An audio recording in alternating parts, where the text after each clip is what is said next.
Hello beautiful people and welcome.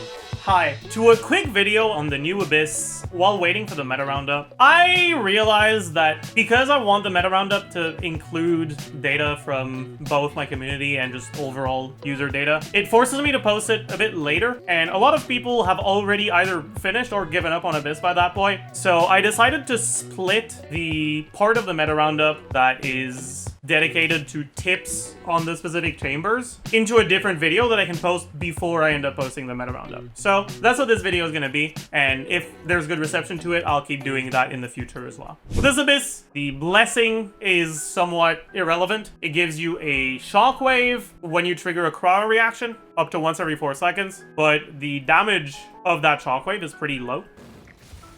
20k damage here. And it's true damage, so it doesn't benefit from buffs. It's not physical damage. You can't superconduct to increase it.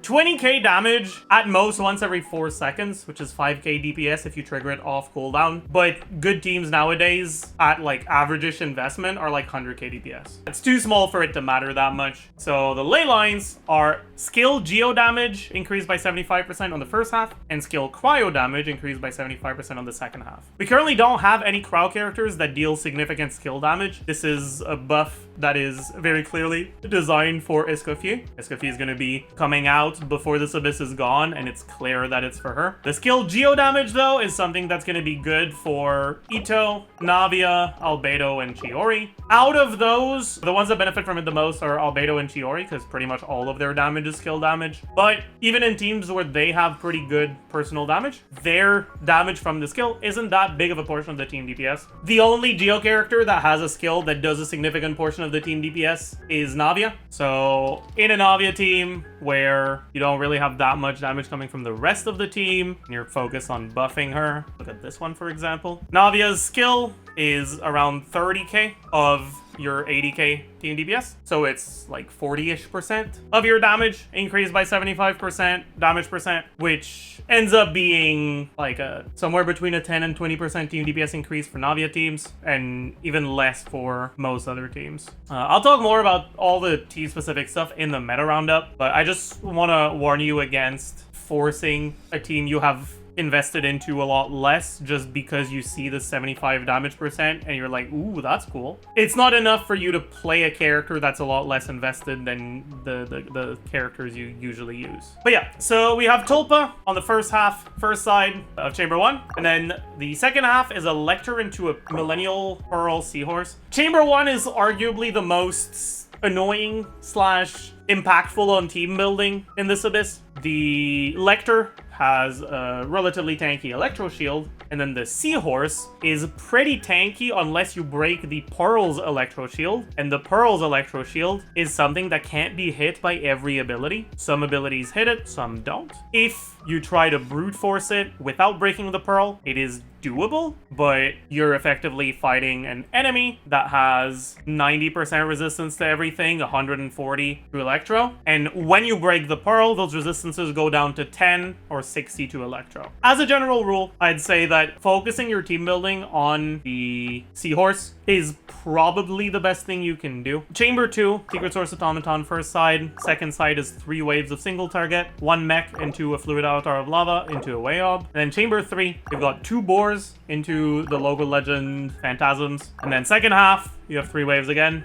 You've got 2 beasts into 1 bishop into 1 consecrated crocodile. The challenge in Chamber 1 is not getting one-shot by Tulpa to some extent and breaking the really annoying shields here. Challenge in Chamber 2 is that it's the tankiest chamber by far. It's actually, I think, the tankiest chamber we've ever had in Abyss. 8.6 million HP. On top of the fact that the Wayob has a shield that isn't counted towards its HP. And then in Chamber 3, it's just surviving. Chamber 3 in terms of a DPS check is a lot easier, but the double local legend fight is very dangerous. They hit you hard and often. When I was doing my testing early on, I did a Hyper Bloom team with Nahida, Raiden, Fischl, Singto, and it took me a while to get through this one without a healer. But yeah, so focusing your team building on Chamber 1 mostly, while having a Natlan character to speed up the phasing of the Secret Source Automaton, is generally the best way to build your teams for this Abyss. Yeah, as a reminder, the Secret Source Automaton when you have a character that is in Nightsoul's Blessing next to them, or next to the Secret Source automaton, even if they're off-field, it builds up its circle right below its HP bar. It builds up 15 every second, and the circle fills up at 200. So you need to spend a little bit over 12 seconds in Nightsoul next to it. Kachina can do it at C2 pretty easily without C2, as long as you jump onto your drill a couple times to slow down your Nightsoul consumption. You can also do it. Ian-san does it pretty easily as long as you EQ, not QE. If you don't have C6, your burst lasts a bit less time. You might have to E normal attack or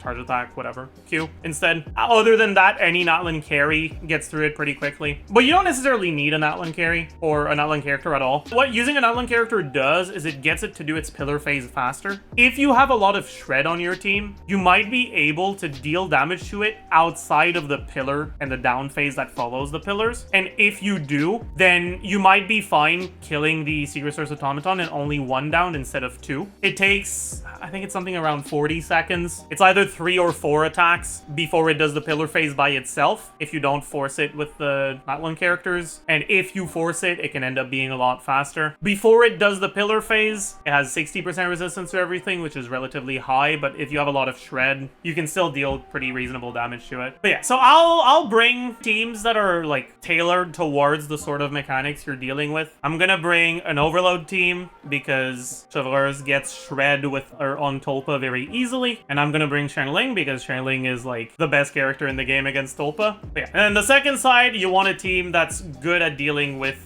these shields, or that has a lot of shred so they can brute force the seahorse pretty easily. Unironically, Neuvillette is pretty good on the second side this Abyss. I know it's supposed to be an anti-Neuvillette Abyss, but he's still pretty good. But let's use something else. Let's use Kanich maybe. So, Tulpa, as a reminder, always starts with either 1 or 2 attacks with his weapons, right? He hits you either with 1 or 2. I think that he's only going to do 1 here because he did a long one. Attacks like this. After that, he spawns his first thingy and he does his first big attack.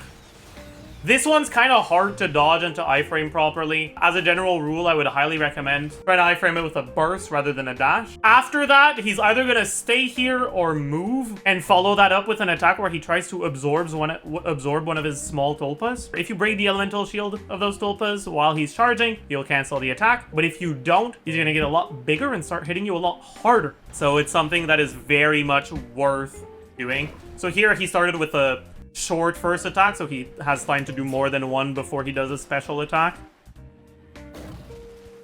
Then he follows it up with a special attack. He spawns that one.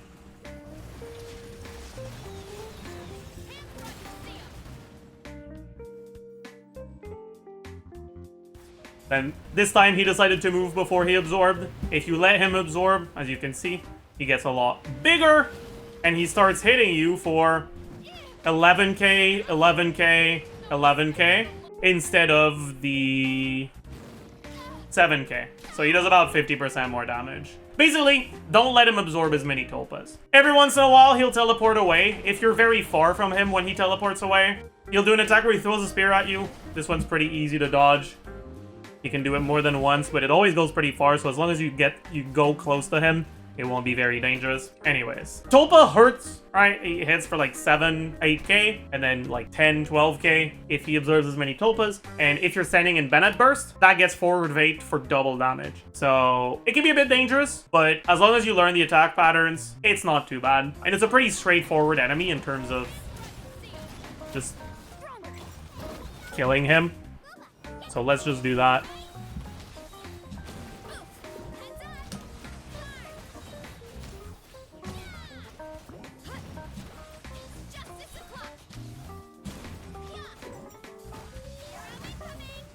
Second side, we have a lector into a seahorse. Lector, very, very straightforward at the start.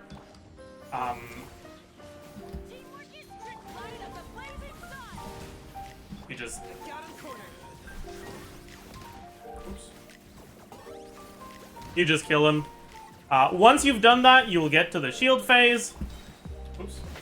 In the shield phase, you want to hit him with Dendro, Cryo, or Pyro as the best ways to break the shield, but you can also hit him with Animo, Geo, and Hydro as okay ways to break the shield. Make sure you dodge the balls. He always starts with this attack where he throws balls in a circle. If the balls hit you, they steal your energy, which is going to make the follow-up, the seahorse, a lot more annoying. He has 2 attacks where he spawns balls, one where he spawns the balls outwards, and one where he spawns 3 balls on top of his head that will shoot down towards you. Here it is. Here we're using Kinich to dodge them without a problem. Very cool. And as long as you manage to keep dodging them, you'll be fine. And finally, you have the seahorse. The seahorse, while it spawns, is very, very tanky, so there's not much of a point to hitting it. And after a few seconds, it will start having a pearl. There you go. And the pearl has an electro-elemental shield that you want to break. Anyways, you can try to break the pearl really quickly, but once the pearl is below, I'm not sure exactly what the threshold is. I think it's about 35 or 40% of its shield. The next attack the seahorse will do will make him go up in the air. If you do a lot of shield damage to the pearl, you can skip that attack. But otherwise, when he goes up in the air, he'll spawn 3 crystals in a triangle around him, and breaking the 3 crystals by applying elements that will trigger reactions other than electrocharge breaks the rest of his shield and makes him fall down. So basically, Dendro, Animo, Geo, Cryo, and Pyro can all break the crystals very easily, but Electro and Hydro do not. The character that breaks the crystal the fastest by far is Sucrose. If you stand right below the seahorse when he goes up and spam normal attack, Sucrose's normal attack has enough range to hit each one of the crystals, and so your first attack will break one of them, your second attack targets the next one, and your third attack targets the next one, and you just break them very, very quickly. But you don't need to break them that quickly, so it's not the end of the world. Anyways, here I'll let him go up. I'm gonna intentionally slow down my shield breaking a little so he goes up, so I can show the attack. While the crystals are down, he will target you with big electro circles. That's generally not that big of a deal, but it can be important to remember that those circles, after they hit the ground, they stay there and do electro damage over time, which could potentially you over. Because if you are standing under him when he targets you with that attack, and you're playing a Hyper Bloom team, that field stays there for a while after you break the crystals, and it's going to trigger Hyper Bloom on your Bloom seeds and target you instead of you being able to trigger Hyper Bloom normally. And so if you're playing a Hyper Bloom team, make sure you don't stand under him when he is about to do the circles, right? So here, he's gonna do the circle here. If I go here like an idiot, it's cooked.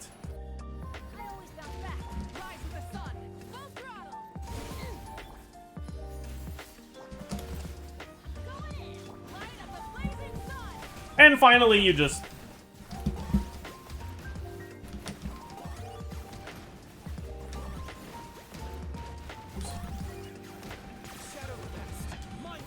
you just try to kill him like this. One thing to be careful about is he gets his shield back pretty quickly. Generally, you have time to do like a 1.5, maybe 2 rotations before he gets his shield back, which means that if you don't break the shield, like, look at him, he's already getting his shield back. He already has his shield back. So if you have a team that doesn't break the shield very quickly, you need to kill him before he shields back up. Otherwise, you'll have to get it a second time, and that might not work out for you. Oh, annoying.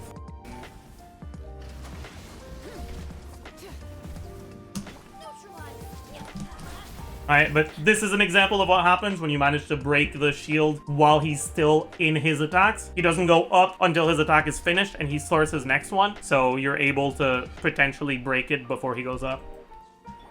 Anyways.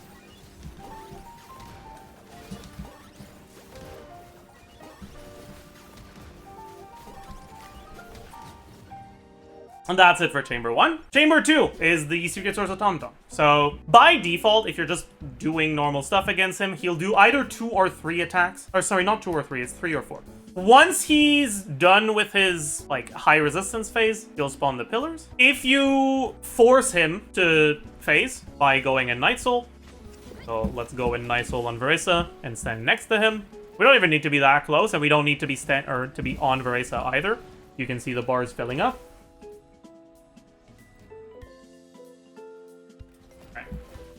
If you force him into it, like this, he's going to do an attack with lasers, where he does 2 lasers, and then spawn the pillars. If you don't force the attack and it just happens after a while, he skips that. And after that, you will always spawn the pillars towards the middle from wherever he is. If you're playing a team that has a lot of shred, like the Chivalrous team, for example, where you have a reliable long uptime on your shred, you can do a good amount of damage before the pillar phase. All right, if you're just focusing on damage.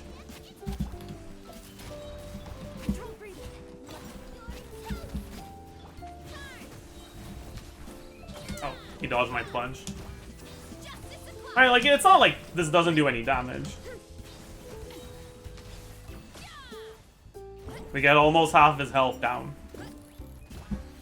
Anyways, once you've done that, obviously, you go up the pillars, break one. One thing I see a lot of people doing wrong here is they just break one, go next, and then break the other one, and then start their setup. Keep in mind, the amount of time that he spends knocked down with his resistances heavily reduced isn't that long. Most teams don't have time to do a full rotation before he gets his resistances back. And so, ideally, you want to start your setup from up here. And so here, instead of breaking it and then doing my stuff, I'm gonna start with this.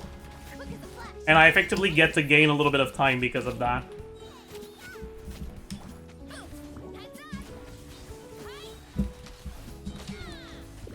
And that can be enough to kill him. I didn't bring Shilonen, but one other nice thing to note is that when you're playing Shilonen, you can use your E to go up the pillars. And then if you do a normal attack on the pillar, and then keep spamming normal attack, Shilonen's auto-targeting will make her normal attacks target the automaton, and somehow she actually reaches the automaton from the pillar, which means you can get your resistance shred on Shilonen from up there, and you don't have to do an additional skill after breaking the pillars, which again, speeds up your setup and makes it so that you have more time to deal damage to it before he gets the resistances back. Anyways, next I want to talk about the best way to get up the pillars without a character like Vresa that can jump high, or like Shilonen that can run up the pillars. As I mentioned, he always spawns them towards the middle. Here's what you should do. Pick the shortest character on your team. In my experience, it's easier to do with the women than it is to do with the men. From where you are, look at the middle, right? You'll have the Secret Source Automaton and then the 2 pillars in front of you. The pillars on the left is the one you're going for. This pillar is going to have a little nudge right here. This is what you use to climb. The best way to reliably get the jump, in my experience, is to use a short female character model. Aim your camera so that you're perpendicular to the wall next to the nudge, and then input your direction diagonally like this on keyboard, WA at the same time, while having your camera facing the wall, and then jump. Line yourself up, aim W, jump, and then jump again.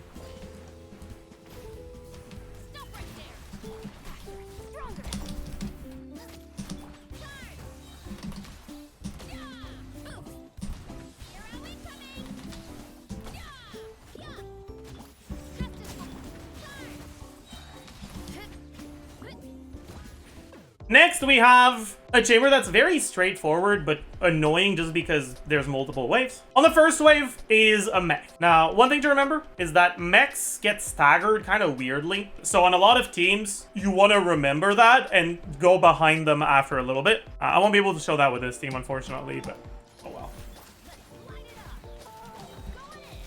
I guess I actually will.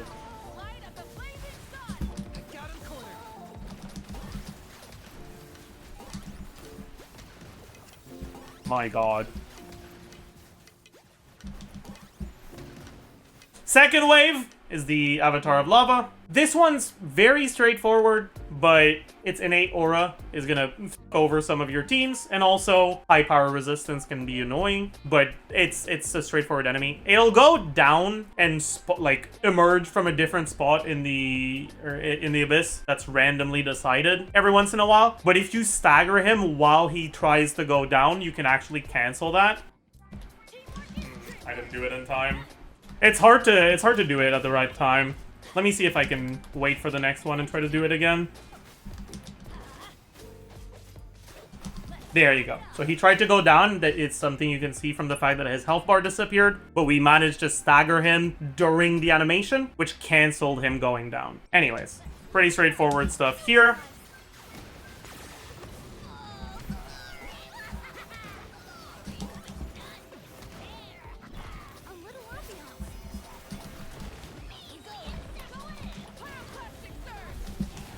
And then finally, your last wave is going to be the Wayob. Now, very important to remember, Wayob when it spawns, after a few seconds, steals your energy. If you do what I just did, you're going to notice something.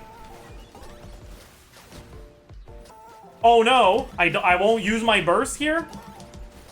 He yoinks your energy before you get to swap back to your supports. And unless you have a very, very well invested team,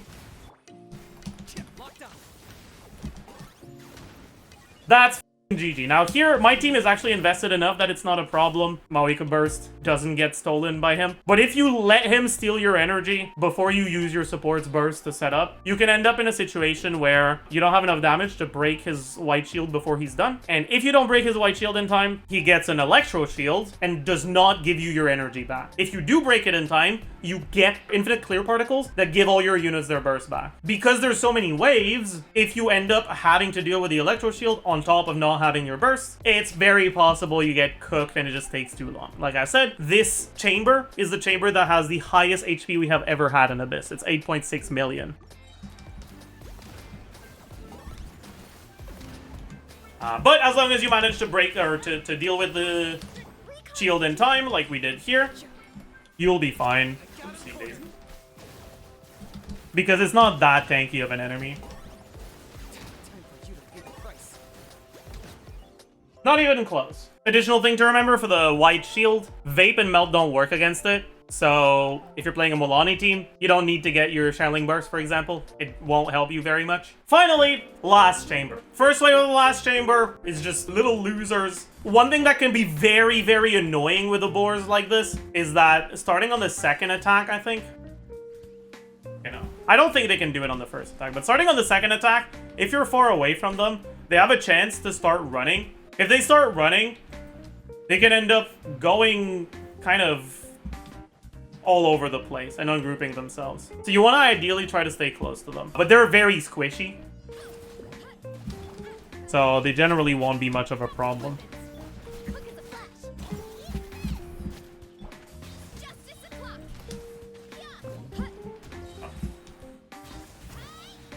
This is where it gets real, though. These two enemies deal a lot of damage and are very tanky. They're not quite as tanky as the automaton, but they kind of are, actually. Together, they have almost 6 million HP. They each have about 3 million. Now, there's two of them. There's one that's got 2 arms, and there's one that looks like a teapot while it transforms. The one with the 2 arms, like this, moves towards you pretty often by doing an attack where he starts spinning around while moving towards you. The other one does not. And so if you want to keep them grouped so that your AoE damage hits both, that's the one you want to stick to, the teapot.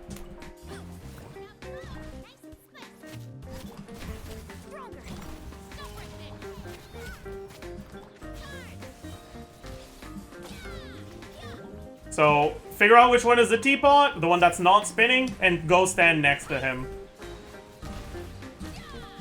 And as long as you stay there, they'll generally pretty much stay grouped. But these guys hurt, and they attack very often, and their attacks are kind of hard to see coming.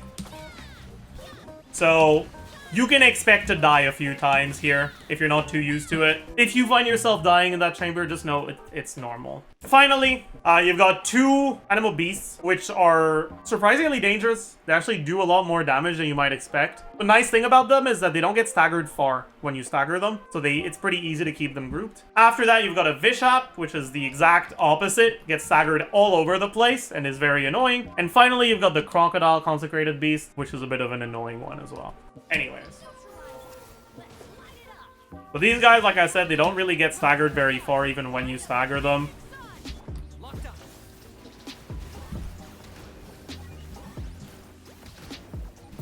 pretty easy to keep them relatively grouped.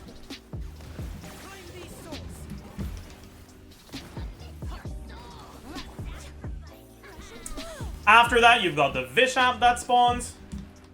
Bishop gets staggered all over the place very, very easily.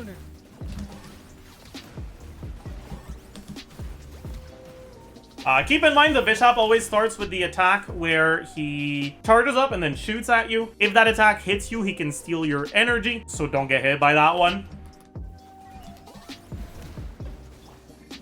Outside of that, it's a very, very straightforward enemy. It just gets staggered a lot, so you gotta remember that. Try to keep him next to a wall like this. And finally, you've got the Crocodile, which also spawns in the middle. And this guy moves a lot as well, and it hurts pretty hard too. He's got 2 attacks to watch out for, which are the attacks that make him move the most when you're not standing far from him. There's one attack where he does like a 5-hit combo where he goes everywhere. And there's one where he does a 2-hit combo where he kind of tumbles, basically. The former is the more dangerous one, but because he effectively tries to target you for each of the 5 hits, or you can use that attack to force him to go in a specific direction. The other one, he just moves away from you and then he stays there, which is pretty annoying. This is the other one that I was mentioning, right? Where he tumbles, and that one makes him move a lot and then stay there.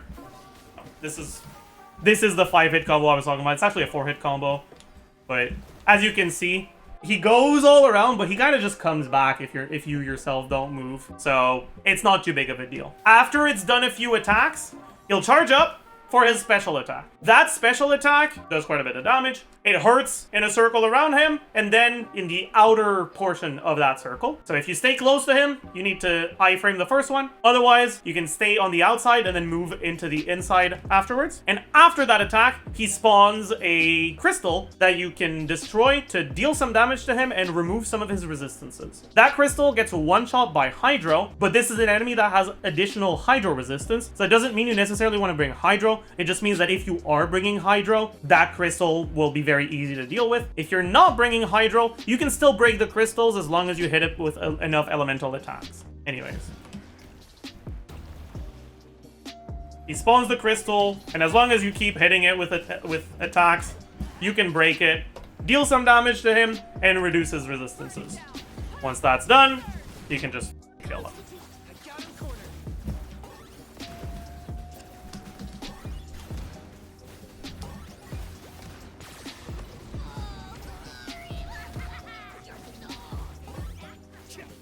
He'll die, right? Yeah.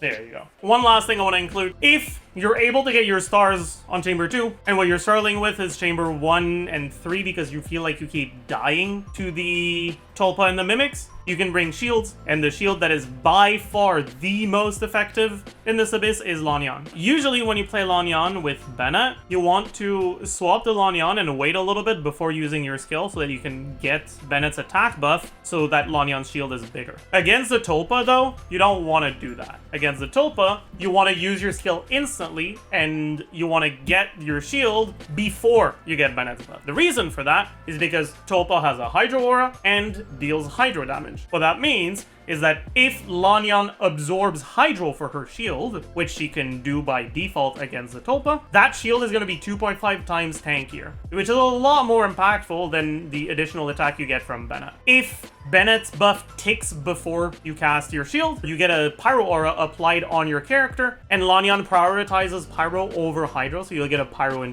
absorbed shield instead. Which means that when you're doing your setup, you just want to swap to Lanyan and immediately use her skill, so you get a Hydro-infused shield, and you will stay alive forever. My Lanyan is level 70, so the shield isn't the biggest. It didn't manage to survive all 5 hits. It would have if I just attacked, because I do have C2 though. Even through Bennett Burst.